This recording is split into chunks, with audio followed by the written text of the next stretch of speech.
using mushrooms allowed us to explore things like attention and focus and brain function, and also gut health. Very interesting sort of category that you're in. The company really was born from the idea that natural ingredients could play an important role in helping people with their health needs. I know you're stocked in 1,500 plus UK stores. You mentioned Holland and Barrett, but I think you're in Boots, Sainsbury's, Tesco's and so forth. Maybe give the unglamorous version of how you got into those stores, maybe a few tips and tricks and things not to do as well.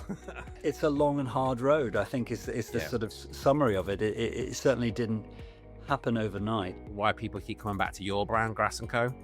The first thing is you have to create products that really work. Otherwise, you're not going to get the results in consumers. They're not going to recommend you, and the whole thing's a waste of time. Hey everyone, Richard Hill here, and welcome back to the eComOne podcast. Today, I'm joined by Ben Grass, founder of Grass & Co, a wellness brand that started with CBD and has since grown into functional mushrooms and drinks with products stocked across lots of major UK retailers. In this episode, Ben shares how the brand made that shift, what it really takes to win and maintain national retail listings, and the operational lessons that come with scaling in stores like Holland Barrett, Boots and Sainsbury's.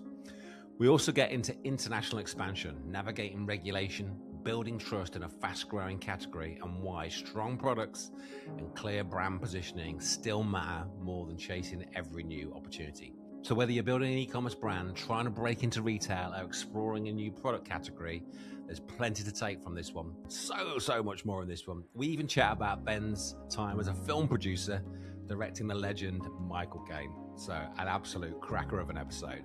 So do me one quick favor, hit the subscribe or follow button wherever you're listening so you never miss an episode. Let's dive in. Hi Ben, how are you? Hi Richard, I'm very well, thank you. Yes, how are you? Good to see you today. I'm really well, actually, really good. Can't complain at all. We're at the start of the summer here in the UK. So we were just chatting, weren't we, about a few little adventures we're both going on over the next week or three. So Absolutely, yeah. Some walking trips coming up, and great yes. sport at the moment, isn't there? It's a wonderful time to be a sports fan. Yeah, isn't it just? Well, fingers crossed. When this episode goes live, we might have brought it home. Indeed. Right. Well, let's dive in. I'm loving the background, by the way. Have you read all of those books? Gosh, I'd love it if I had. It's there as a sort of statement of ambition rather than kind of conquest. But no, there's some good ones that I fancy reading. Maybe that's for the summer. Yeah. Well, maybe ask you about that at the end. We do like a good book on the podcast, so we'll have a look at one of your favorites maybe towards the end. Right. So I know Grass & Co started as a CBD brand and now leads with functional mushrooms. And so forth. So maybe walk us through the actual moment you decided to shift that sort of category and what triggered it and sort of how risky that felt with that sort of existing business and existing customer base that you created. Yeah, absolutely. I mean, it's maybe worth just giving a couple of words on, I suppose, the inspiration for the company, because that philosophy ultimately sort of allowed us to continue through from CBD to mushrooms. But the company really was born from the idea that natural ingredients could play an important role in helping people with their health needs, and that was something that I experienced firsthand with CBD when I injured my shoulder in a climbing accident in California, and I'd heard about CBD through my brother, who'd been a fan of I suppose herbal remedies for a long time, and it's so something that he knew about, but I brought some back from California, and that helped on with his anxiety. He'd been suffering with depression for a long time. So we were both intrigued by its potential and started to look into it. And the notion for the company was really about how can we combine a powerful natural hero ingredient like CBD, which had a lot of growing consumer awareness, with other adaptogens and vitamins to build a formulation that could help with a specific health need, and to market that need to the consumer rather than necessarily just talking about the individual ingredients. Yeah. So our first CBD products were around three needs: pain management, and we called that range ease; Yeah. anxiety, and we called that range relax; um, and the third one was, sorry, calm was the second one around anxiety, and then rest around sleep, because that's where this sort of evidence pointed to CBD playing a role. And when we launched the company, we were exploring both D2C and retail initially, almost to see what would work. And we're lucky enough to have some success, I suppose, in both channels. But we leaned into retail because CBD has a number of regulatory restrictions. And really, I suppose the story about the specific transition to mushrooms is when we kind of reached a point where we had a good relationship by that point with Holland Barrett. And I can talk a bit more about that, but that allowed us to explore launching a mushroom category, and bringing this kind of new, I suppose, hero ingredient to consumers, which we'd grown excited about. And I guess that the sort of, well, I suppose to talk a little bit more about that, really, my interest in mushrooms had started from reading a book about psychedelic mushrooms, which is this book by Michael Pollan, How to Change Your Mind. Oh. And it's a wonderful a kind of accessible book that just summarizes the scientific research around a range of different psychedelic compounds. And reading about mushrooms in that book led me to understand that there was this whole category of medicinal or functional mushrooms, which have been used particularly in Asian herbal medicine for, well, actually several thousand years. And that in a market, well, in California in particular, there was beginning to be a market for that. So the insight there was, okay, well, we've worked with CBD for a while as a hero ingredient. Is there now an opportunity to bring functional mushrooms to consumers in the UK and use that as a new hero ingredient, and to address some new health needs? So if we've been looking at pain and anxiety and sleep with CBD, using mushrooms allowed us to explore things like consumer attention and focus and brain function, and also gut health. So it was a means also of just serving different additional health needs. So so the mushroom side. So this is lion's mane more so, is it? Yeah. That's right. Well, we've been working with a number of different mushrooms. We've had the most success with lion's mane, but we also work with reishi and shiitake, and maitake as well. But lion's mane seems to be the mushroom that most people have an awareness of in the UK, and that's the one that we work with to look at cognitive function and focus. Yeah. So in terms of sort of split, then the sort of the mushroom side of the business is what's the sort of percentage split between that and the other areas? Yes, well, fast forwarding to the present day, mushrooms is the bulk of our business, Yeah. really. Yeah. I mean, we also have a drinks range most recently, which uses mushrooms as well as a sort of active ingredient. But I would say it's kind of 80-20 now, really, and growing by the day, the mushrooms element. Yeah. Well, brilliant. Thank you for giving us that sort of overview.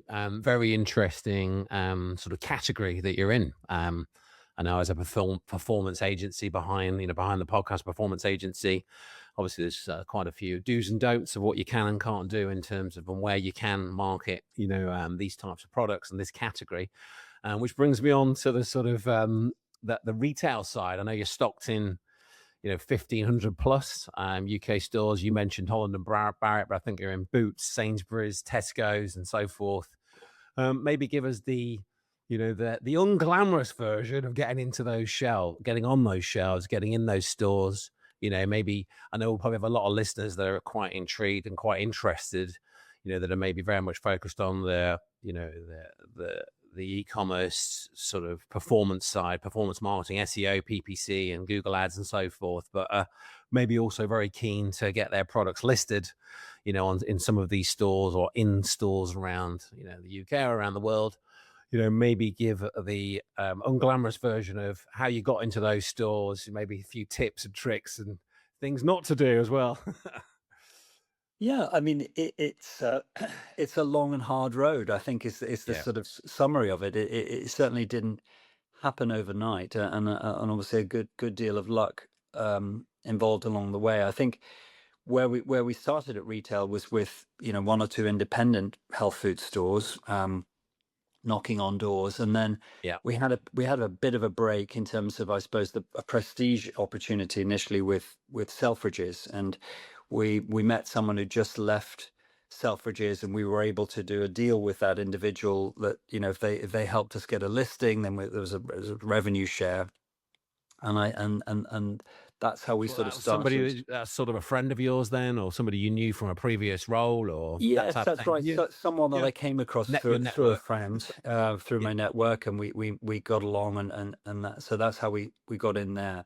But we were quite conscious that really what we needed was a national listing to elevate the scale of the business. And in the world of supplements, really, Holland Barrett is where it's at, and that was the target.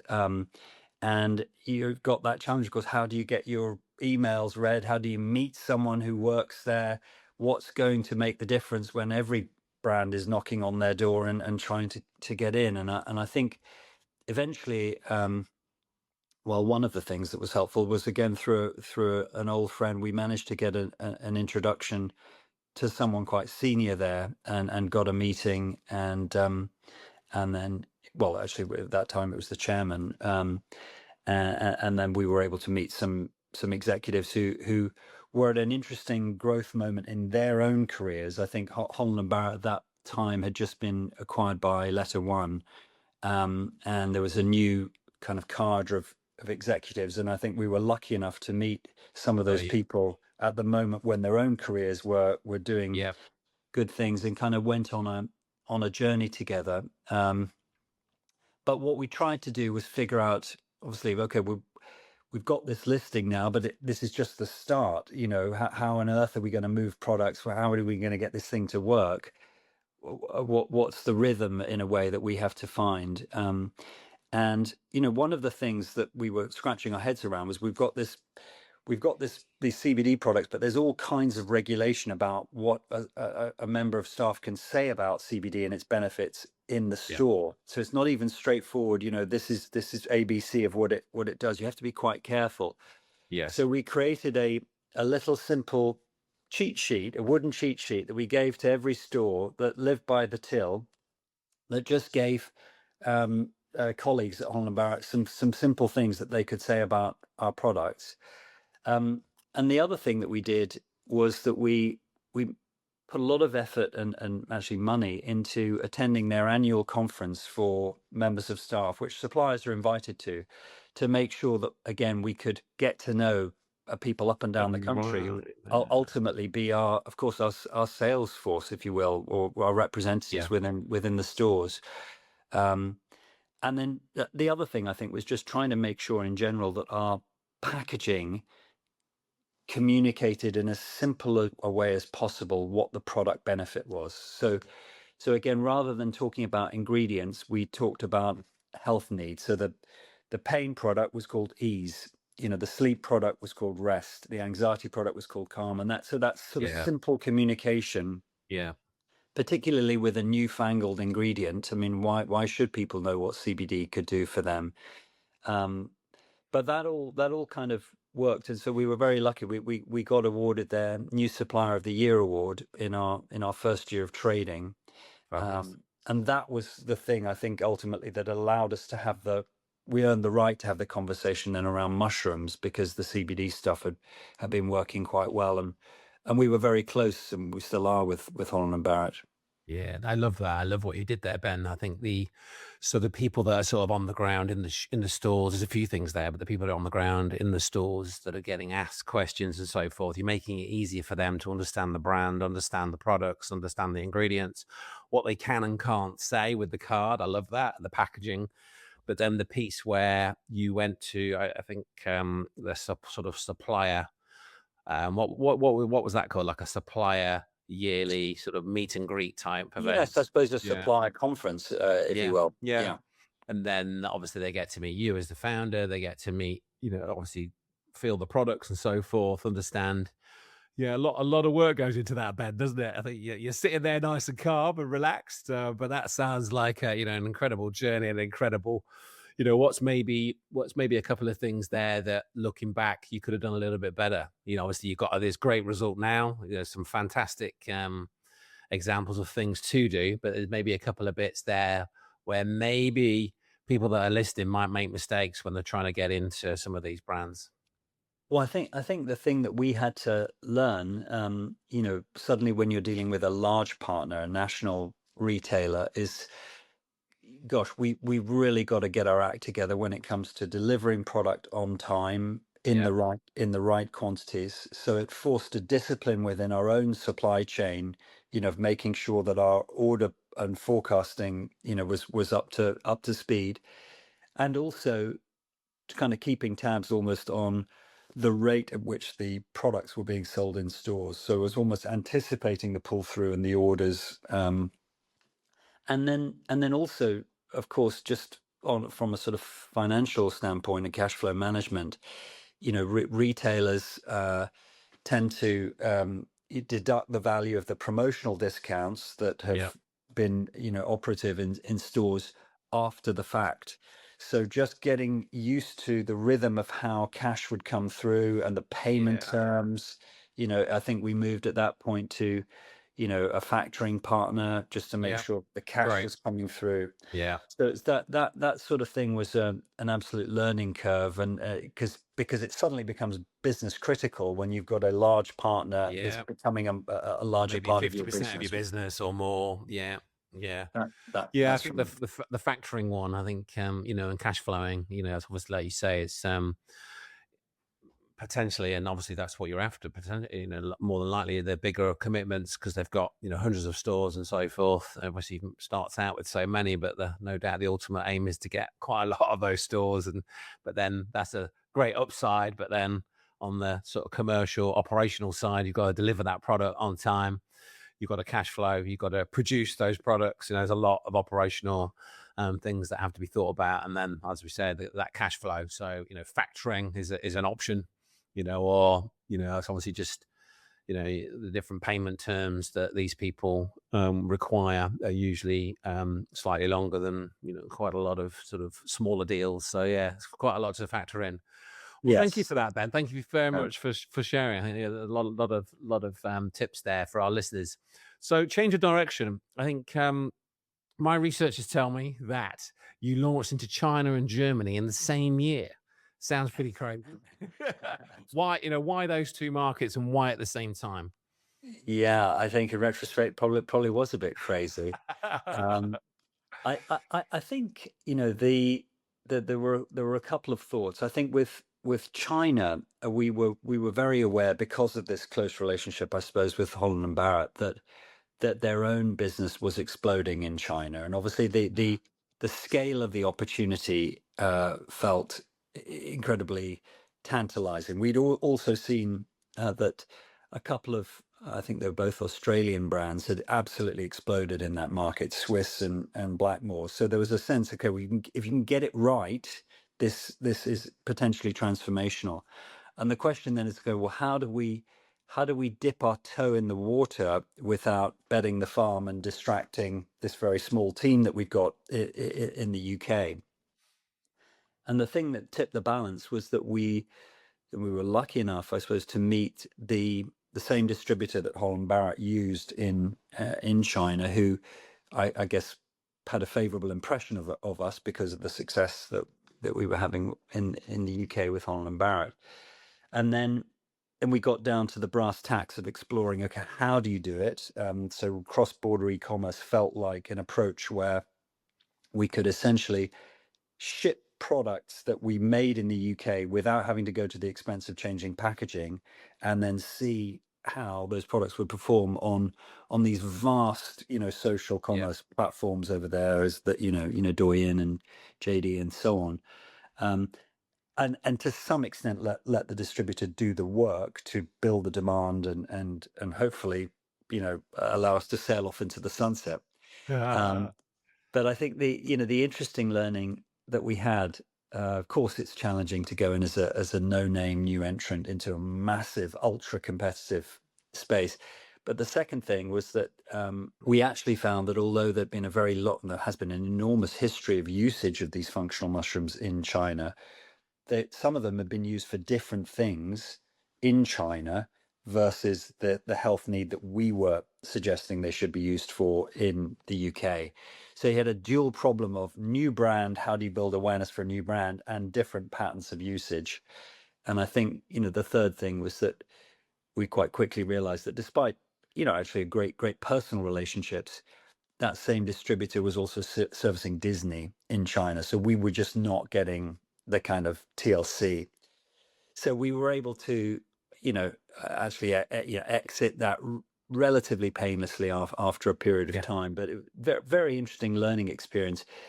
I think principally around just the sophistication of the e-commerce environment in China, and the way, obviously we're seeing this now with, TikTok and the kind of the live. dynamic selling, in-person selling. In China, that's just next level. And so, I was lucky enough to be there a few times and see that, which was fascinating. Germany was a slightly different rationale. We still have a large shareholder based in Germany with a successful pharmaceutical business. And so the thought there, again, via distributors, can we test the water? And we got a pilot with a retailer. But I think what we observed is, to build demand for a new brand, the investment levels that would have been required to get the sell through. So just, I think tactically, we just thought, okay, we've looked at that, turned it over. Let's pull back without committing large amounts of money, and just focus again for a while on the core market. So you sort of, it's funny, in these journeys, you try things. We tried to do it in a somewhat de-risked way, but maybe the lesson learned there was, unless you go in hardcore, all guns blazing, every market's tough. Every market's that is attractive is competitive, and so maybe let's just bide our time and do the UK a bit more and a bit better before we go and try that again. It's like the entrepreneur in you, isn't it? In us, I think, it's if you don't try these things, how you to know really which one is gonna be the thing, or which That's several, right. you got to take the shots, haven't you? I believe, within me. I think that's right. You see possibility, and I think naturally, probably as an entrepreneur, with glass half full people. So is there an angle here? But as I say, luckily, we didn't lose our shirts. So he sort of came out the other end, sort of thing, of those two sort of projects, shall we say? That's right. That's right. So change of direction again. Something I am super intrigued with. I am a huge movie fan. And I understand you sort of, in a previous life, shall we say, you were producing films with the likes of Michael Caine, Sony Pictures, etc. Obviously now you're running a wellness brand, very, very different, I would say, in terms of career, industry, what's maybe one instinct from the entertainment world that turned out to be completely wrong for e-commerce, and something that maybe has helped you, from that previous life.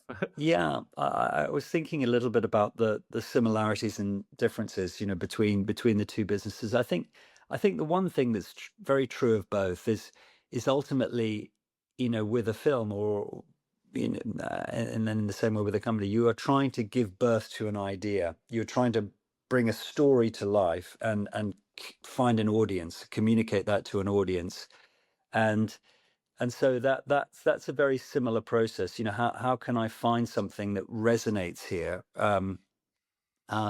Obviously, there are some big differences, though, and I think one of the differences is that a film, I think an average independent movie typically takes 8 or 10 years to come to market.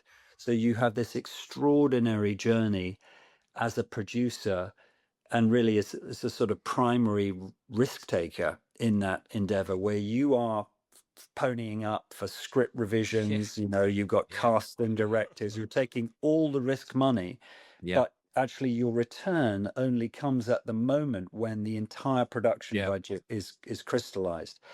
And actually raising the money really just involves this extraordinary kind of alignment of stars where, okay, you've got the script right, but then suddenly, have we got the director who's financeable? Yeah. Is that star available in that moment? And is the money there? Bang, let's go. So it's an extraordinary process. And then I think the other aspect of it, which is very challenging, is actually to tell investors with confidence that they will get a return from a movie it's a difficult thing, for a long range of reasons. What I have enjoyed about the process of running Grass and Co is that some of the same creative excitement comes to you in terms of, again, how do I make this come to life? I believe in this idea. I want to give birth to it. How do I tell the story around it in a way that's compelling? But the nice thing is that it's not dependent on getting the $15 million in place. You can get going, you can start moving, you can try things in a nimble way, and you can see how something pans out for $150,000. You can launch a product or what, so you can be nimble and reach audiences again, with sort of Shopify or whatever it might be, and test and learn. So that it's more dynamic, and I actually think, in many ways more satisfying entrepreneurially, because you can do stuff continuously through the process. Yeah. So working with Michael Caine, then, any stories you could share? Well, I mean, yes, he's an extraordinary figure, of course. And when we worked with him, he was 87 years old. So there's a physical dimension to how long you could shoot, and how and we had to be sensitive to that. He was getting shot in a particular scene, and there's only so many times the director can put him on the floor on a freezing cold day in Shoreditch and bring him up. But no, it was just an honor, because he would sit around, more so with the actors, just tell them stories about the 60s, or what this was like or that was like, and sense of humor is utterly intact. Absolutely So, class actor, class films, isn't he? When as you're speaking, I'm thinking about the Alfie, and I've seen the film you're referring to, with I think Rita Ora was in it, wasn't she? That Yes, one. that's right. Yeah, That's good right. film. David Williams. So many Thank you. classics. So Yeah. many what memories you must have of that chapter of your life. Yeah. No, very, very exciting. And still, of course, I mean, as we all do, just love the movies. I mean, The Odyssey right now, I cannot wait to get into the cinema this weekend. That's exactly what most of the discussion this week has been around the last couple of days with my family, because it's obviously shot in IMAX, isn't it? And we are, three of us are in Norwich, which has an IMAX cinema, but my other son is not. But we're like, shall we see it without him? And he's like, you can't see that.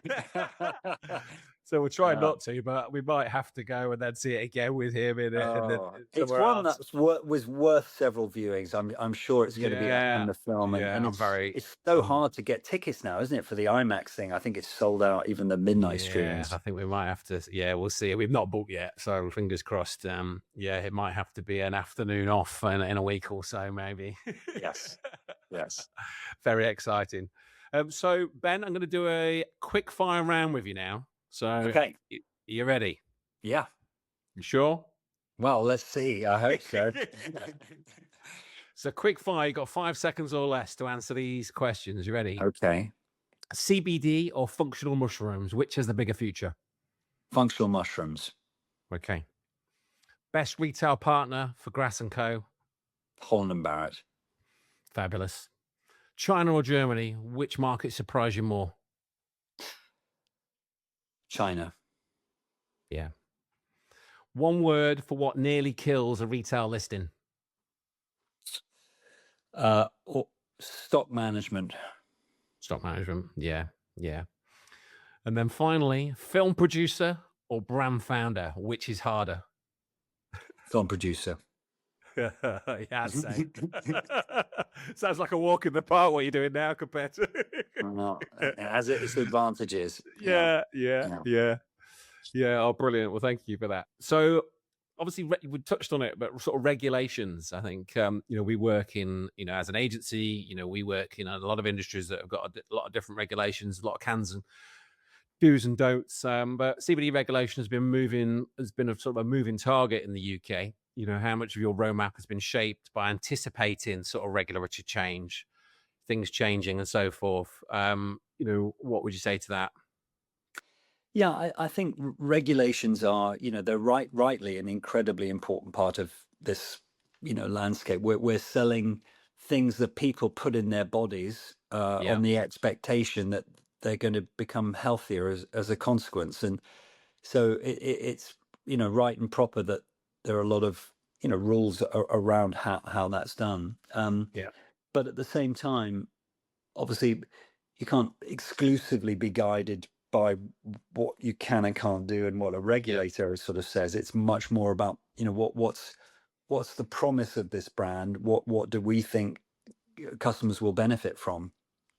So that's how we try to be led. But CBD specifically, as you know, has been fraught with sort of regulatory complication. It's a novel food, so apparently there's no evidence of sustained consumption before whatever the date is, I think 1972 or something, and there's been a multi-year process to evaluate all the CBD products on the market since I think 2021, and in that time you haven't been able to innovate and launch new products. There's guidance that comes out that changes the recommended dosing, yeah, and it's and as in addition to that, there are real restraints about how you can advertise online. So actually building a digital business, again, as you know very well, it's quite tricky. So you feel sometimes that you're doing CBD with one hand behind your back, despite knowing actually it's a brilliant ingredient, yeah, and it's something that does, has benefited me and my family and lots of our customers. So with mushrooms, there are fewer of those kinds of restrictions, so you can yeah, speak um, slightly more, openly with customers, albeit, of course, of having to test everything. And we've always been incredibly transparent. We put a QR code on every single pack of goods that we sold, which, if you click on it, tells you exactly the certificate of analysis and for that particular batch. yeah, So we always want to share that with customers and be very open about what's in things. But it's just a bit easier with functional mushrooms, I would say. yeah, yeah. I think it is. I think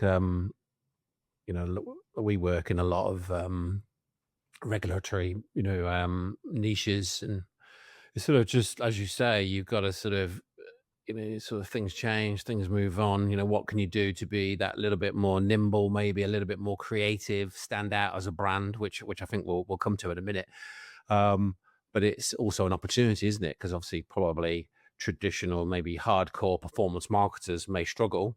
So therefore, having more of a holistic marketing approach, a bit of, a lot more, bit of a mix of retail and performance where you can, which, some of the retail stuff can be a lot more tricky for certain brands and so forth. So you're relying more on that sort of background, brand ethos, and so forth. But there's usually a way, isn't there? I think, but whether sometimes it can be a bit harder, maybe. So I think we sort of touched on it there, but what I'm interested in is, I think the functional mushrooms, particularly, are becoming more and more popular. That's something I'm quite aware of. I know I've met a couple of people locally that are doing certain things with functional mushrooms and so forth. A lot of the, Holland and Barrett are stocking it, thanks to yourselves, and other brands and so forth, pushing. What's maybe the actual differentiator that keeps coming back to why people keep coming back to your brand, Grass and Co. Yeah, I think it's a hopefully it's a combination of product excellence and great branding and what we stand for. And on the product side of things, as I mentioned earlier, we've always tried to create products that combine a range of outstanding ingredients. So that in the case of a mushroom product, not just the, let's say, the lion's mane, but it's also the adaptogens that combine with that and the vitamins. But with regards to the mushrooms themselves, I mean, when we first were exploring whether to do it, we we partnered with a number of experts, and in particular, there's a wonderful man called Martin Powell, who's a mycologist who's been traveling to China for 30 years and speaks Mandarin. And China really is, as I said, the heartland of where mushrooms, have come from, and where the Yeah. usage is so sort of well understood.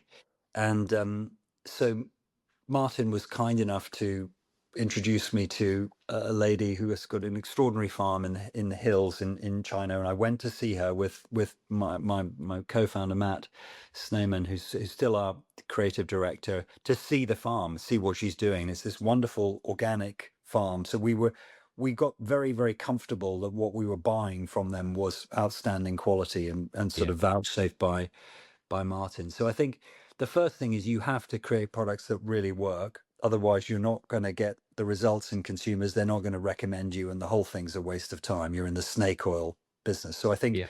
differentiated, outstanding Yeah. product. And then what does the brand mean?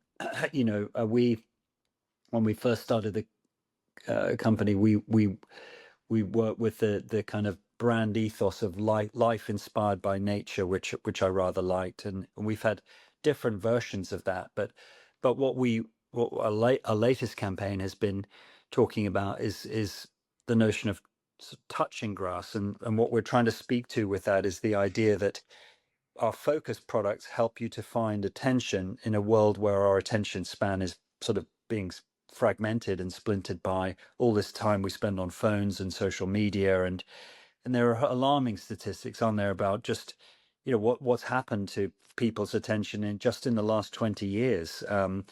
So we're trying to think about an association with natural ingredients, putting the phone down, being in nature, allowing almost our minds to sort of settle, um, and trying to change people's minds about wellness and their own well-being, and being proactive about that, which I think is something that really is happening, particularly since COVID. I think people have taken a lot more interest in their own health and their Yeah. longevity, and how to try and assure that in midlife and earlier, not just having to fix a problem when it's time to go and see the doctor. It's too late. Yeah. Yeah. So a lot more awareness. Yeah. Lovely. Lovely. And did you change your name before you started this brand? No, that's just a lucky coincidence. Grass by name, grass by nature. So it's I got a lot of kind of ribbing from that from my friends, but it's a funny thing, isn't it? Two grass brothers in the sort of cannabis business, or the CBD business. So yeah. See, I'm quite into my grass, but the different kind of grass. To be fair, my lawn. I'm a bit of a. Oh yeah, me too. If you're a follower of the podcast, I mentioned it probably on every fifth episode. It's my most evenings. I just treated myself to a new mower, and it's a bit of an obsession of mine. I need to seek your advice on that, because I love my lawn as well, but it's really suffering from my dog wandering around. I've got this wonderful dog who's Yeah, down tricky. Fort Yeah, Foster's Eve, and a few patches you've got.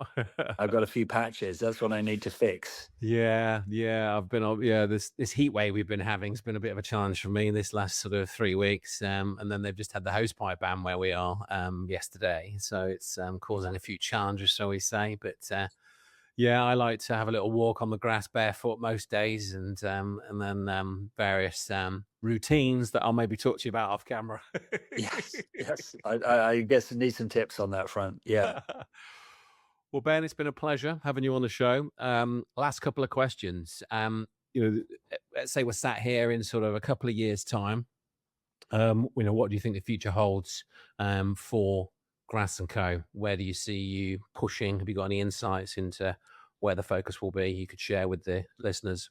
Yes. Well, we've had a wonderful time in the last 18 months or so with our new drinks range, and we launched in Sainsbury's couple of months ago, and that's going very well. So I think what we want to try and do is expand the distribution for our drinks. Obviously, unlike supplements, a lot more shops stock drinks, so it's going to be Yeah. possible to get Yeah. a much broader distribution footprint in the UK, which is exciting. And then I think on the supplements front, it's about thinking again, what is the next wave of product innovation going to look like? Yeah. Consumers are always facing new challenges, and there's new opportunities arising. I mean, if you think about something like GLP-1, for example, all those people, exploring weight management, what does that mean for supplementation? Yeah. So every year almost there are different sorts of trends that we need to stay abreast of and see if we can be helpful to people around. Yeah, I think that's fabulous advice. Thank you, Ben. Well, I like to finish every episode with a book recommendation. Do you have a book to recommend to our listeners? I do. I've talked about How to Change Your Mind, which would definitely be one of those recommendations. But the second one I wanted to mention is The Old Man and the Sea by Ernest Hemingway, which is really one of my favorites. And it's a short book. You can read it in an evening, and it's the story, as you know, of an old man, a fisherman, who goes many days without catching anything at all, and his faithful young companion who helps him leaves him. There's no work to be had, but he keeps persevering, and he decides to go very far out to sea to catch a marlin, and he eventually hooks this enormous fish and lashes it. Takes him 3 days, but he lashes it to his small boat and brings it back in. But on the way back in, the sharks come for it and eat it. And so despite his Herculean efforts, on the one hand, this prize is destroyed. But when he gets back into the village, they see the skeleton and they realize what he's accomplished. And so he wins back the respect of the village. And so I love that story because it's about, in some senses, the entrepreneurial journey. Yeah. You've Yeah. got to go out for a prize, and you've got to be tough, and you've got to be resilient and stay the course and sort of bring it back into shore. Oh, I love that. I love that. That'll be on my my holiday list for the week after next. Great. Yes, good Well, thank you, story. Ben. It's been an absolute pleasure. For those that want to find out more about yourself, more about Grass & Co., what's the best way to do that? Yes, please visit us at grassandco.com, and we would love to answer any questions about our products and see whether you like them. Well, thank you, Ben. Thank you for coming on the show. Thank you very much, Richard. Great to spend time with you. Bye. I'll see you soon.